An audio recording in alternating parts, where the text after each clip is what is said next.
What happens when one of tennis's brightest stars decides to prioritize her mental health over tradition?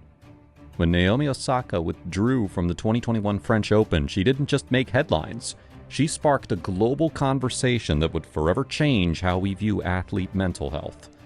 Today, we are diving deep into the story of a four-time Grand Slam champion who became so much more than a tennis player. Naomi Osaka's journey to tennis stardom wasn't conventional. Born in Japan to a Haitian father and Japanese mother, she moved to the United States at age 3. Her father, Leonard Francois, had no tennis background, but he was inspired by the success of Venus and Serena Williams.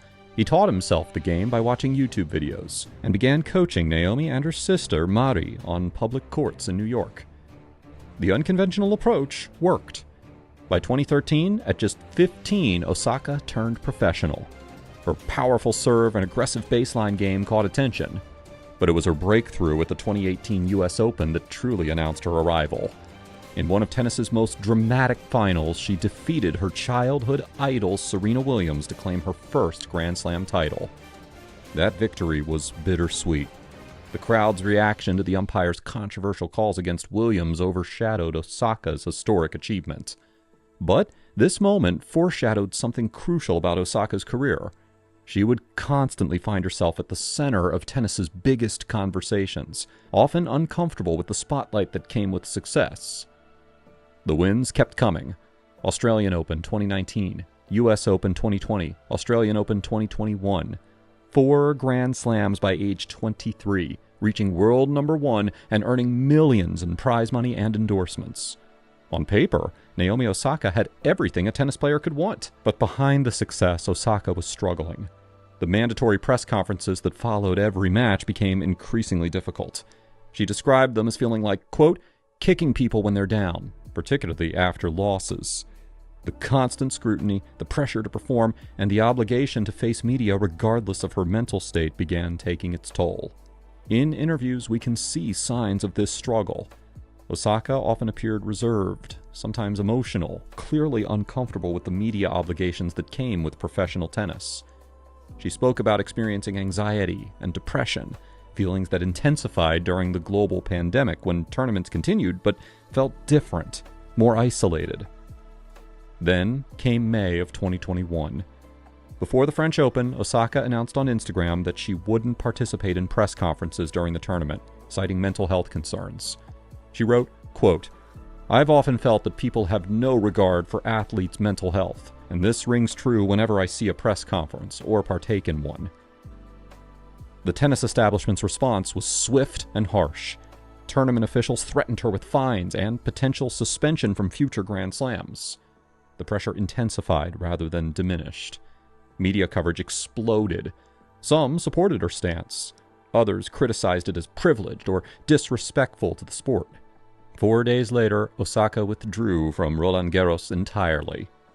In another Instagram post, she revealed her struggle with depression ever since 2018 and explained that she never intended to be a distraction from the tournament, saying, quote, I think now the best thing for the tournament, the other players, and my well-being is that I withdraw so that everyone can get back to focusing on the tennis.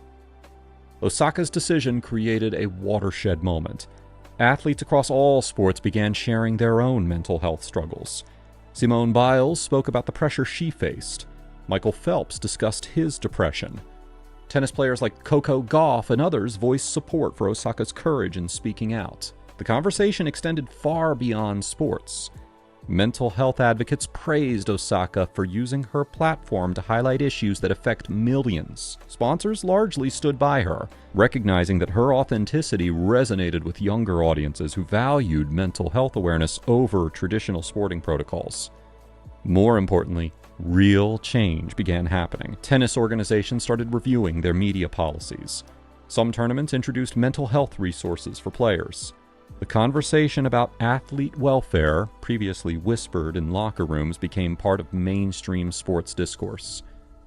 Research showed that Osaka's actions led to increased mental health awareness, particularly among young people and athletes. Other sports organizations began implementing new support systems for their athletes. Beyond the baseline, but Osaka's impact extends far beyond mental health advocacy. She's used her platform to address social justice issues, wearing masks honoring victims of racial violence during the 2020 US Open. Each match, she honored a different person, turning tennis courts into spaces for social commentary. Financially, she has redefined what it means to be a modern athlete entrepreneur. Her deals with Nike, MasterCard, and other brands often focus on social impact rather than just performance. She's invested in startups focused on mental health, plant-based foods, and media companies that prioritize diverse voices. Through her media company, she's producing content that reflects her values. Documentaries about athlete mental health, projects highlighting underrepresented communities, and platforms for important conversations that might not happen otherwise. Her return to tennis has been measured and intentional.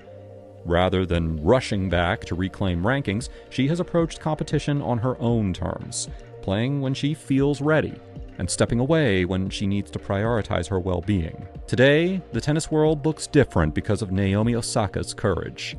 Players openly discuss mental health. Tournaments provide better support systems. The rigid expectations around media obligations have softened, with more flexibility for players experiencing difficulties. Her impact on representation cannot be overstated. As a Black Asian athlete who has been open about her struggles, she has shown young people that success doesn't require sacrificing your identity or well-being. Tennis academies report increased diversity, partly attributed to athletes like Osaka making the sport feel more inclusive. The infrastructure around athlete mental health has fundamentally changed. Sports psychologists are now standard on professional tours. Mental health days are becoming accepted practice. The stigma around seeking help has significantly decreased. Naomi Osaka's story isn't just about tennis. It's about the courage to prioritize well-being over expectations, to use privilege for positive change, and to redefine success on your own terms. She showed us that sometimes the most powerful thing an athlete can do isn't winning another tournament, but having the courage to say, "I'm not okay," and doing something about it. In a world that often demands athletes be superhuman, Osaka reminded us that they are beautifully, powerfully human. And in doing so, she didn't just change tennis. She changed how we think about mental health, authenticity, and what it truly means to be a champion. What do you think about Osaka's impact on sports and mental health? Share your thoughts in the comments down below. And don't forget to subscribe for more stories about athletes who are changing the game, both on and off the court.